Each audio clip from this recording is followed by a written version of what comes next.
Welcome back to the cauldron, lovelies. Settle in, light your candle, pour whatever's warming your hands and your heart right now. Today, we're talking about something that every witch, new, seasoned, returning, or rediscovering, has to face: discernment. Because magical spaces are not what they used to be. Once upon a time, your practice was shaped by your grandmother's kitchen, the woods behind your house, the stories whispered at the table. Now, your practice is also shaped by the For You page, and that changes things a lot. Social media has been incredible for connecting us. We see people who practice like we do. We learn new rituals, herbs, correspondences, stories. We get to say, I'm not weird. I'm actually home. But there's another side. You scroll long enough and suddenly every witch has a perfectly styled altar, 27 crystals, a wand carved by someone's ancient uncle in the woods of Romania, and a cauldron you're pretty sure it cost about as much as your car payment. And without even realizing it, you start doing the mental math. Do I need that? Should I be doing more? Is my practice not witchy enough?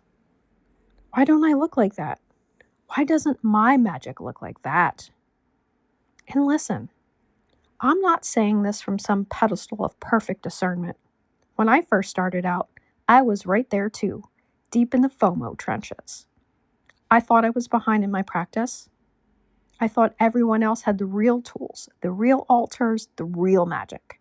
And I convinced myself that if I just bought enough crystals, enough candles, enough beautifully packaged supplies, then I'd finally feel like an actual witch.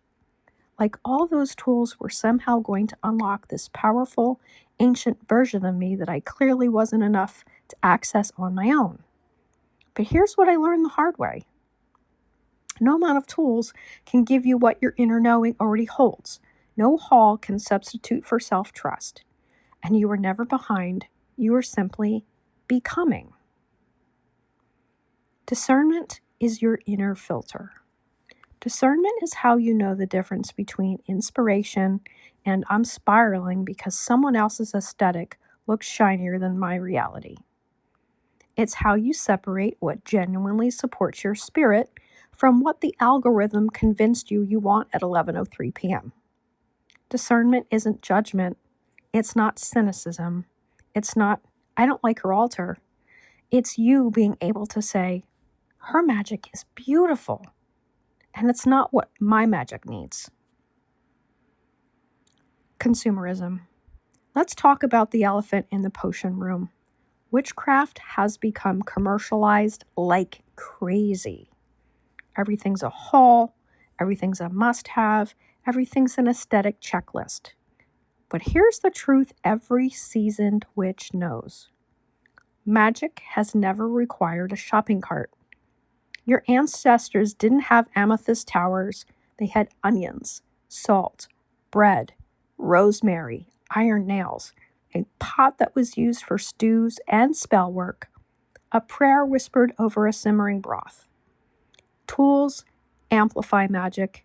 They don't create it. So if you've ever sat there thinking, I'm not a real witch because I don't have XYZ thing, let me be the first to say, your magic is real because you are real. Your presence, your intuition, your energy, that's the spell. Discernment is the practice of intentionally asking, is this for me? Does this feel like mine? Does this align with the witch I'm becoming? Am I wanting this, or am I reacting to someone else's life?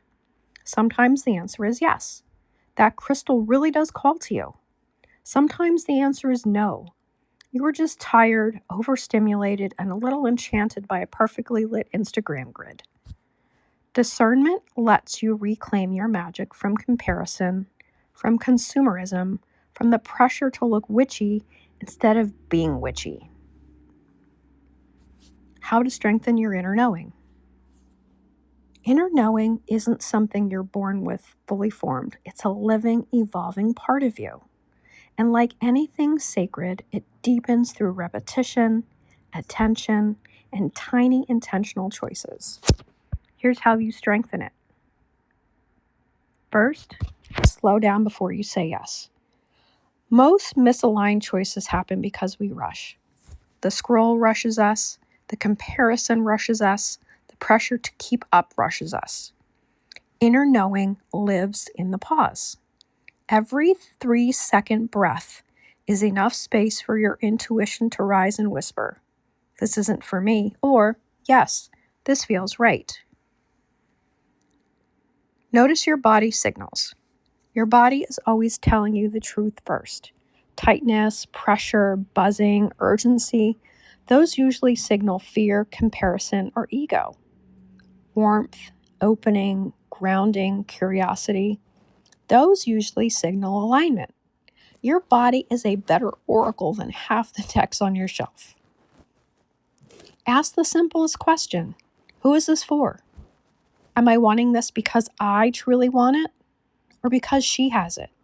Because the algorithm nudged me? Because I think it will make me feel like a real witch?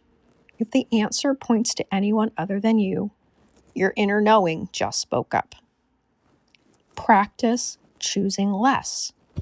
Intentionality is the soil where inner knowing grows. Choose one tool instead of 5, one ritual instead of a whole list, one herb you have a relationship with instead of a dozen you bought on a moment of FOMO. Every time you choose less on purpose, you strengthen the part of you that knows what is enough. Let your intuition have the final word. Inner knowing is your intuition with a steady backbone. If your mind argues but your spirit is quiet, listen to the quiet one. Reflect after choices, not just before. Inner knowing deepens when you look back and ask, how did that choice feel afterward? Did it nourish me or drain me?